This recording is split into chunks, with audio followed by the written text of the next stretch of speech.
All right, lesson 5. Solve each equation. Be prepared to explain your reasoning. Okay.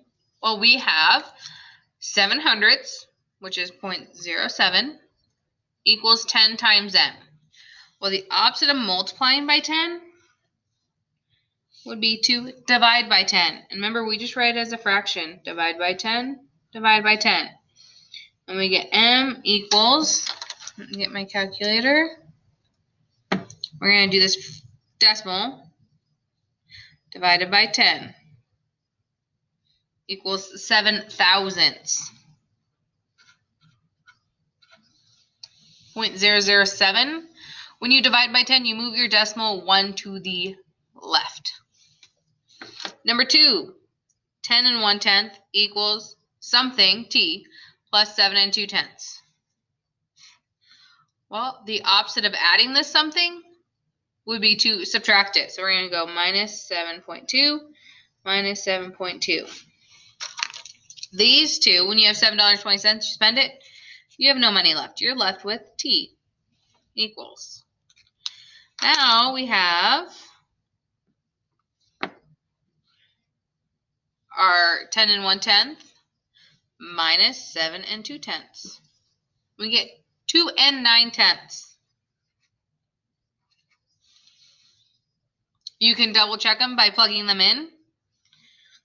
So this first one, we would have 10 times our answer, 7/10, or 7/100. And this one, our answer, 2 and 9/10, plus 7 and 2/10 equals 10 and 1/10. Interpreting A over B, which is dividing. A divided by B. All right, so 1. I should have made more of these. 35 equals 7 times what? Well, if we do our steps and follow along, we get the opposite of multiplying by 7 would be to divide by 7. Leaving us with 1. So we have x, 35 divided by 7 is 5. Number 2. Every single time I have an equation, I draw a line down that equation, that equal sign, so I know they have to stay balanced on each side. 35 equals 11 times what? Well, the opposite of multiplying by 11 would be to divide by 11. Giving us, let's see, 35 divided by 11. I bet that is an actual fraction, but we're going to put 1/8 and it continues and equals x. Same idea here. 7 times x. Well, the opposite of multiplying by 7 would be to divide by 7. Let's see. 7.7 divided by 7? 1.1. I guess we could have done that in our head because 7 divided by 7 is 1 and 7 divided by 7 is 1. Alrighty.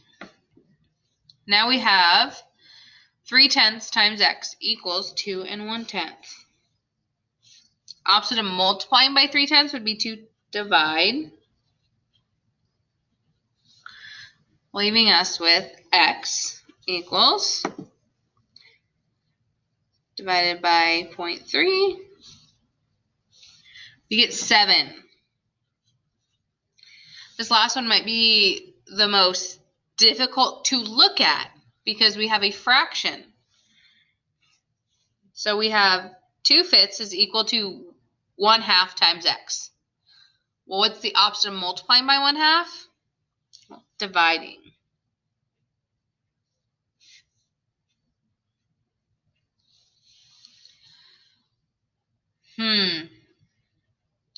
That does not look very happy, and my calculator on my phone doesn't have fractions.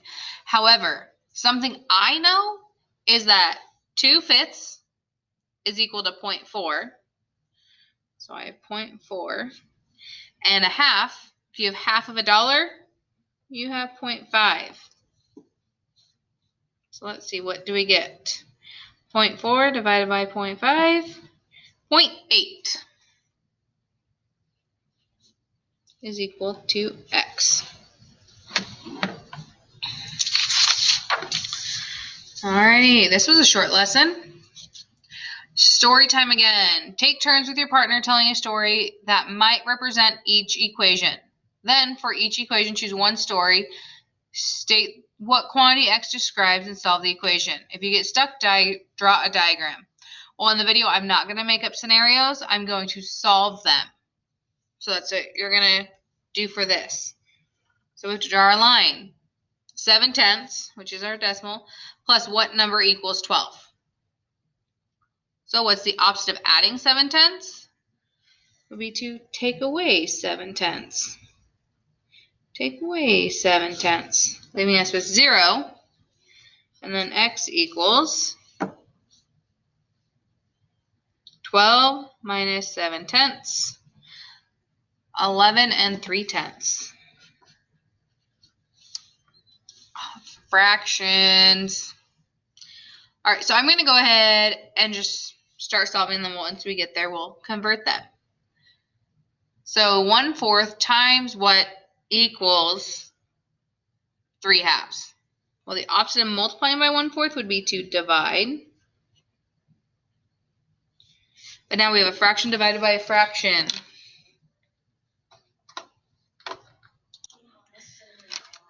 Alrighty, so we have a fraction divided by a fraction. Well, that's not the nicest. So if I have 3/2,